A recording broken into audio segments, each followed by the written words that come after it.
जय गुरु जी। जय गुरु जी संगत जी।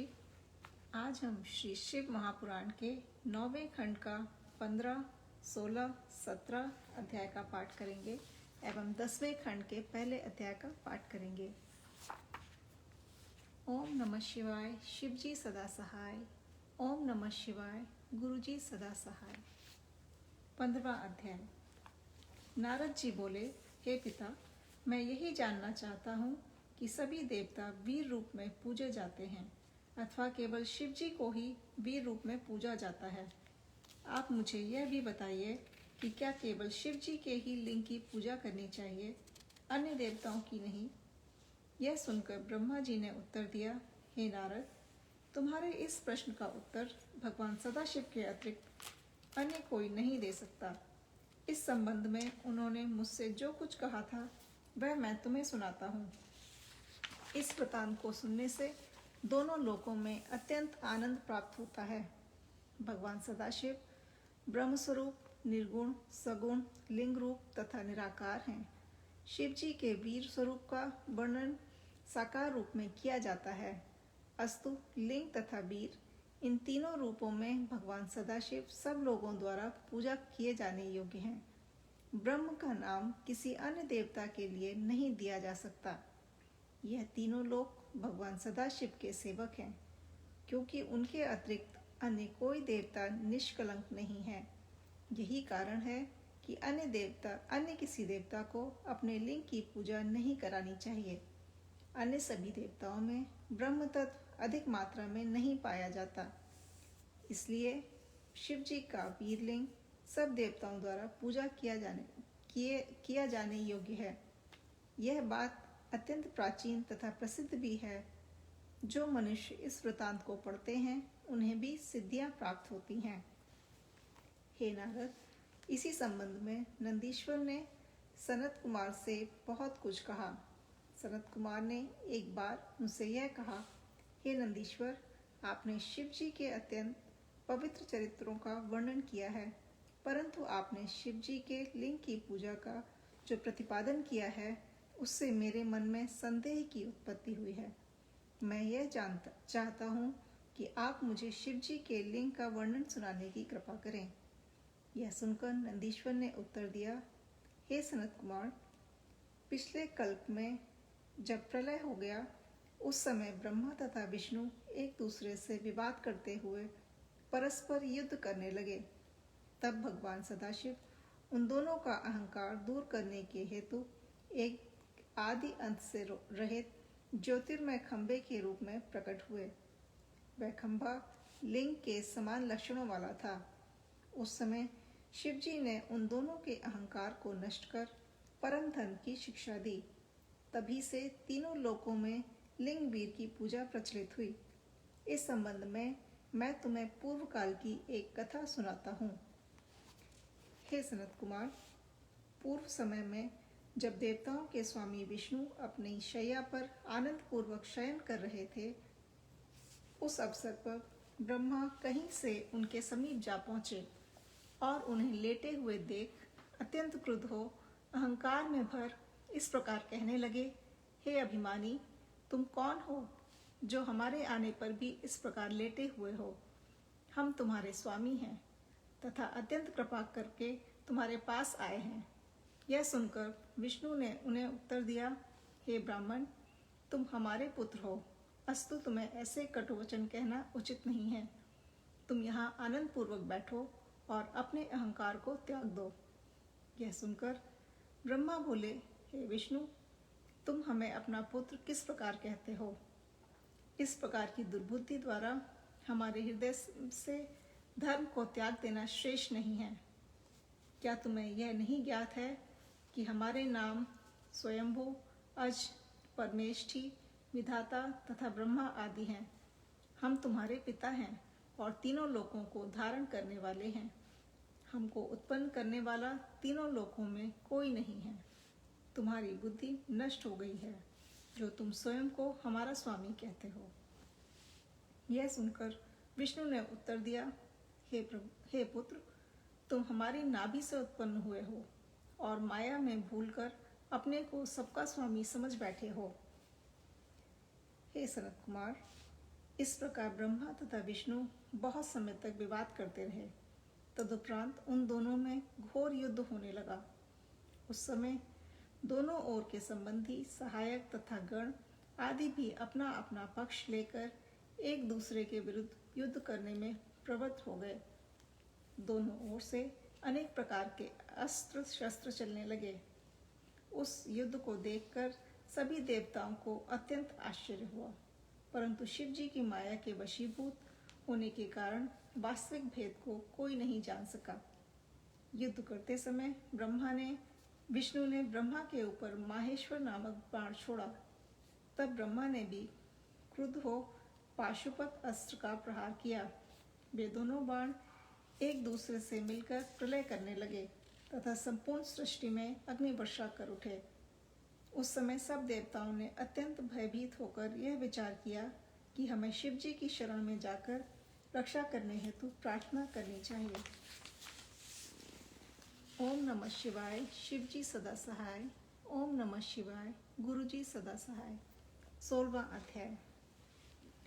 नंदीश्वर बोले, हे सनत कुमार, देवताओं की स्तुति सुनकर भगवान सदाशिव ने अत्यंत प्रसन्न होकर कहा, हे पुत्रों, तुम्हारे मुख अत्यंत चिंतित दिखलाई देते हैं।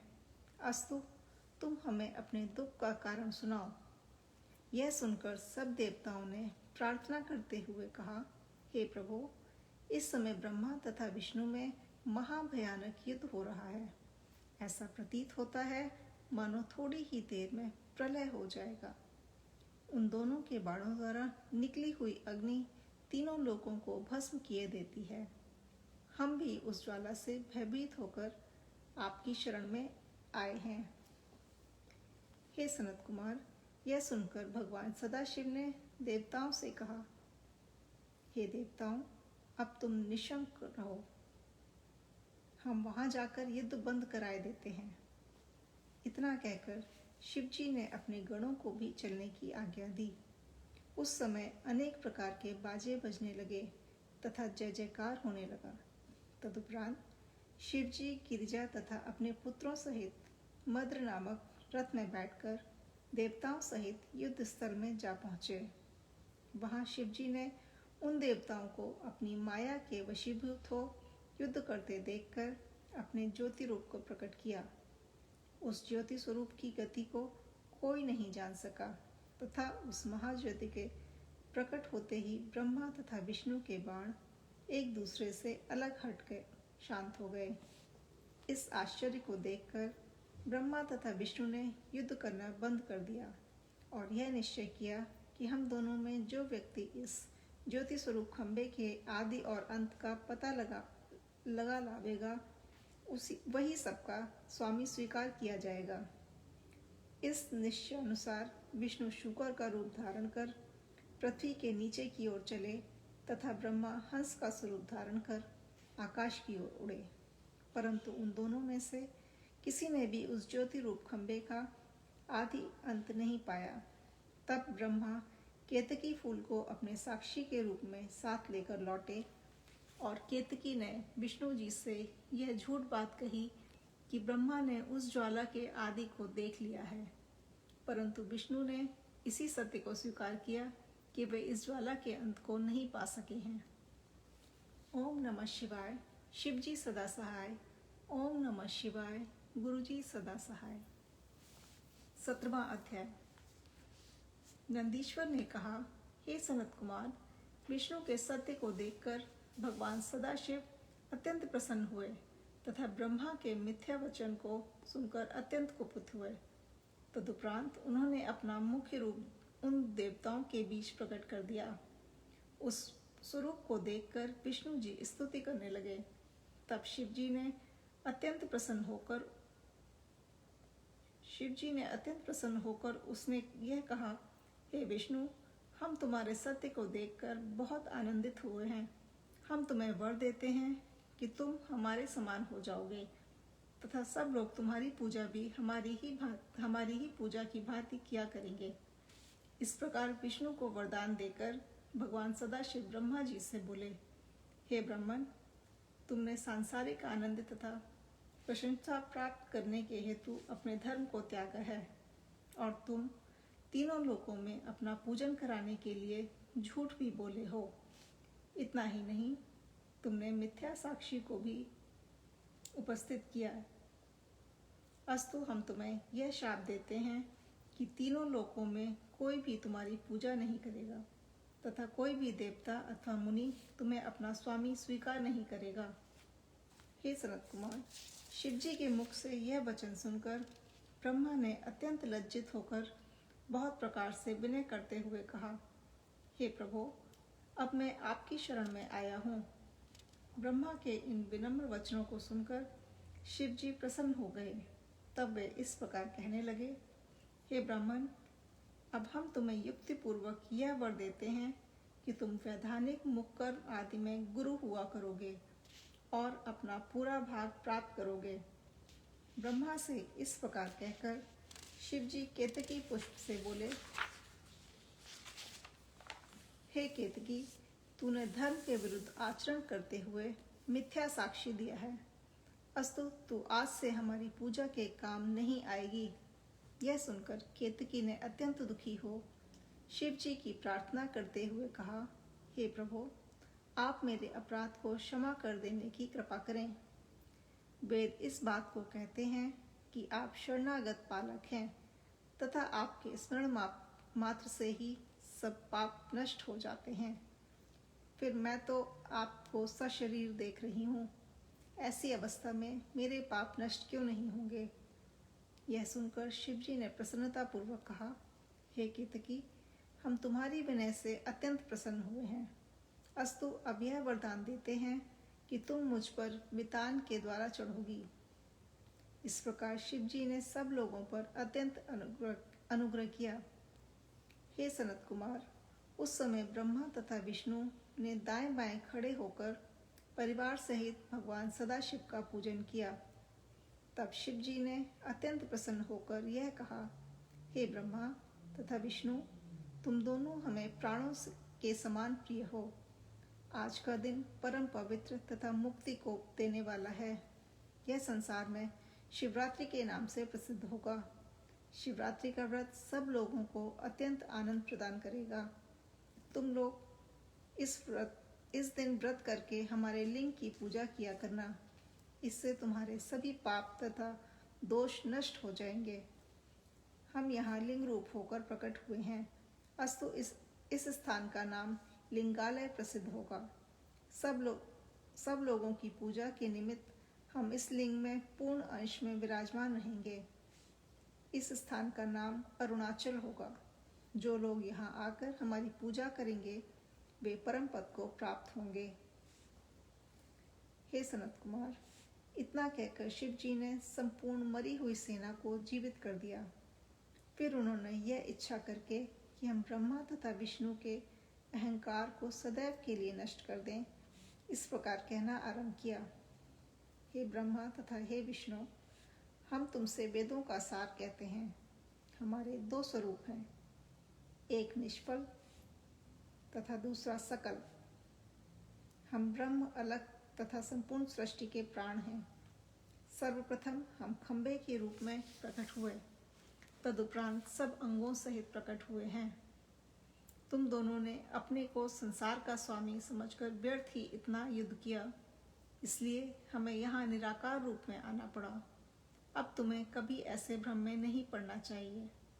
तुम्हें इस बात का निश्चय रखना चाहिए कि परब्रह्म परमात्मा नहीं, परमात्मा हम ही हैं। तुम्हें हमारे लिंग का पूजन करना चाहिए। इससे तुम सभी मनोरथों को प्राप्त होवोगे। हे ब्रह्मा तथा हे विष्णु, यह संपूर्ण सृष्टि 5 प्रकार की है। तुम इसे हमारी लीला ही समझो। संसार की उत्पत्ति, भरण पोषण तथा प्रलय एवं धर्म, अर्थ, काम और मोक्ष, इन 5 कर्मों में 5 देवता निवास करते हैं। वे ब्रह्मा, विष्णु, रुद्र, महेश तथा हम हैं। इन 5 देवताओं में से 4 देवता तो सशरीर दिखाई देते हैं, परंतु 5वां दृष्टिगोचर नहीं होता। तुम दोनों ब्रह्मा तथा विष्णु भी हमारी शक्ति द्वारा उत्पन्न हुए हो। तथा रुद्र और महेश भी हमारी ही देह हैं। रुद्र तथा महेश अविकारी हैं तथा तुम दोनों विकारी हो। इस बात को भली भांति जान लेने पर तुम्हारे मन में कोई संदेह नहीं रह जाएगा। इतना कहकर शिव जी अंतर्धान हो गए। उस समय ब्रह्मा तथा विष्णु आदि को भी अत्यंत आनंद प्राप्त हुआ। फिर सब लोग अपने अपने लोक को चले गए। इतनी कथा सुनाकर ब्रह्मा जी ने कहा, हे नारद, नंदीश्वर के मुख से इस पवित्र चरित्र को सुनकर सनत कुमार भी अत्यंत आनंदित हो अपने स्थान चले गए। शिव जी के इस परम पवित्र आख्यान का हमने तुमसे वर्णन किया है। तुम्हें यह निश्चय पूर्वक जान लेना चाहिए कि जो लोग शिव जी की भक्ति करते हैं वह सदैव प्रसन्न बने रहते हैं। जो लोग शिव जी के चरित्रों को पढ़ते, सुनते अथवा दूसरों को सुनाते हैं वे इस लोक में अत्यंत आनंद भोग कर अंत में शिवपुरी को जाते हैं। इति श्री शिव पुराणे ब्रह्मा नारद संवादे भाषायां नवम खंड समाप्तः।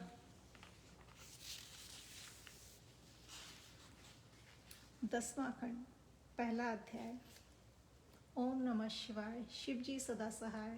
ओम नमः शिवाय, गुरु जी सदा सहाय। सूत जी ने कहा, हे शौनकादि ऋषियों, शिवरात्रि का व्रत का वृतांत सुनने के उपरांत नारद जी ने ब्रह्मा जी से कहा, हे पिता, भगवान सदाशिव के जितने भी व्रत हों उन्हें आप मुझे बताने की कृपा करें। यह सुनकर ब्रह्मा जी ने उत्तर दिया, हे पुत्र, शिव जी के असंख्य व्रत हैं। उन सब व्रतों में निम्नलिखित 12 व्रत अत्यंत आवश्यक तथा प्रमुख हैं। इन्हें याज्ञवल्क्य की स्मृति में वर्णन किया गया है। मनुष्यों को चाहिए कि वे इन व्रतों का अवश्य धारण करें, क्योंकि इन्हें किए बिना किसी कार्य की सिद्धि नहीं होती। हे नारद, व्रत इस प्रकार हैं: दोनों अष्टमी, दोनों एकादशी, दोनों त्रयोदशी, दोनों चतुर्दशी तथा महीने में जितने चंद्रवार पड़े, ये सब मिलाकर एक महीने में 12 व्रत होते हैं। भगवान सदाशिव की आज्ञा है कि अष्टमी के व्रत में केवल फलाहार करना चाहिए, परंतु शुक्ल पक्ष की एकादशी को निर्जल व्रत रखना चाहिए। कृष्ण पक्ष की एकादशी को भोजन किया जा सकता है। इसी प्रकार दोनों त्रयोदशी तथा कृष्ण पक्ष की चतुर्दशी में भी एक बार भोजन करने की आज्ञा है, परंतु शुक्ल पक्ष की चतुर्दशी में निर्जल व्रत धारण करना चाहिए। सोमवार के व्रत में भी एक समय भोजन कर लेने की आज्ञा है। इन सभी व्रतों में शक्ति सहित भगवान सदाशिव का पूजन करना चाहिए। इन व्रतों में अपनी सामर्थ्य अनुसार शिव भक्तों को भोजन कराना चाहिए तथा शक्ति के अनुसार दान देना चाहिए। हे नारद, जो मनुष्य इन 12 व्रत में से एक व्रत भी नहीं करता उसे महापतित समझना चाहिए। जो मनुष्य शिव जी के सभी व्रतों को करता है उसे परम पवित्र समझना चाहिए। यदि कोई मनुष्य 12 व्रत रखने में असमर्थ होने के कारण केवल एक ही व्रत धारण करता है तो वह भी शुभ है। इन दोनों प्रकार के व्रत रखने वालों पर भगवान सदाशिव सदैव अपनी कृपा बनाए रहते हैं। हे नारद, 4 वस्तु मुक्ति प्रदान करने वाली हैं। उन्हें इस प्रकार जानना चाहिए: पहली, शिव जी का पूजन; दूसरी, शिव जी का तप; तीसरी, शिव जी का व्रत तथा चौथी, काशी में व्रती। ये चारों बातें शिव जी को अत्यंत प्रिय तथा संसार में अत्यंत सुख प्रदान करने वाली हैं। इन सब व्रतों में शिव जी का व्रत अत्यंत श्रेष्ठ कहा गया है। शिवरात्रि के व्रत को सभी वर्ण, सभी आश्रम तथा सभी आयु के स्त्री पुरुष धारण कर सकते हैं। जो लोग शिवरात्रि के व्रत को रखते हैं उन्हें शिवलोक की प्राप्ति होती है। हे नारद, भगवान सदाशिव की महिमा के समान ही शिवरात्रि व्रत की महिमा भी अनंत है। कोई मनुष्य कैसा भी पापी क्यों न हो, यदि वह शिवरात्रि का व्रत कर लेता है तो उसके संपूर्ण पाप नष्ट हो जाते हैं। संसार में जितने भी धर्म, तप, योग आदि हैं उनमें कोई भी इस व्रत के समान नहीं है। शिवरात्रि का व्रत शिव जी को अपने प्राणों के समान अत्यंत प्रिय है। शिवरात्रि व्रत के द्वारा यज्ञदत्त नामक ब्राह्मण के पुत्र गुणनिधि ने सुमति नामक स्त्री ने तथा व्याध आदि ने श्रेष्ठ गति को प्राप्त किया है। सभी देवता एवं मुनि आदि इस व्रत को धारण करते हैं तथा अभिलाषित फल प्राप्त करते हैं। हे नारद, शिवरात्रि के व्रत को सर्वोपरि जानना चाहिए। यद्यपि प्रत्येक महीने की कृष्ण पक्ष की चतुर्दशी को यह व्रत होता है, परंतु माघ मास में इस व्रत को विशेष रूप से आवश्यक कहा गया है। इसी प्रकार फागुन मास की चतुर्दशी को भी यह व्रत अत्यंत आवश्यक कहा गया है। अर्धरात्रि तक जो चतुर्दशी की तिथि रहे, उसी को शिव व्रत के लिए उपयुक्त कहा गया है। यदि इस शिव व्रत को धारण करके उसी दिन पारण करें तो उससे अधिक शुभ अन्य कुछ नहीं है। यदि चंद्रमा अस्त हो जाए तो पारण नहीं होता। शिवरात्रि का व्रत का पारण बहुत सोच विचार करने के उपरांत करना चाहिए। जिस रात्रि को व्रत किया जाए उसके चारों प्रहरों में भगवान सदाशिव का 4 बार पूजन किया जाना, रात्रि के समय पारण न करना तथा चंद्रास्त के संगम को भी त्याग देना उचित है। चंद्रमा के सहयोग बिना यदि दिन में पारण हो सके तो ऐसा सुयोग बड़े भाग्य से ही प्राप्त होता है। यदि चतुर्दशी तिथि पारण के लिए प्राप्त न हो सके तो अमावस्या में ही पारण करना चाहिए। ये नारद, इस प्रकार शिवरात्रि का व्रत प्रत्येक वर्ष में एक बार प्रमुख रूप से होता है। इस व्रत को करने से ब्रह्म हत्या आदि के पाप दूर हो जाते हैं। अन्य कोई भी व्रत इस व्रत के समान नहीं है। जो मनुष्य इस व्रत को नहीं करता उसे अनेक प्रकार के कष्ट उठाने पड़ते हैं। ऐसे मनुष्य का कोई भी कार्य पूरा नहीं होता। वह संसार में रहकर रोगों में ग्रस्त रहता है तथा मृत्यु के उपरांत भी मुक्ति प्राप्त नहीं करता। यदि यह व्रत कभी अनजाने में भी हो जाए तो भी व्रत करने वाले को श्रेष्ठ गति की प्राप्ति होती है। यदि कोई पापी मनुष्य इस व्रत को धारण करता है तो उसे दोनों लोकों में प्रसन्नता प्राप्त होती है।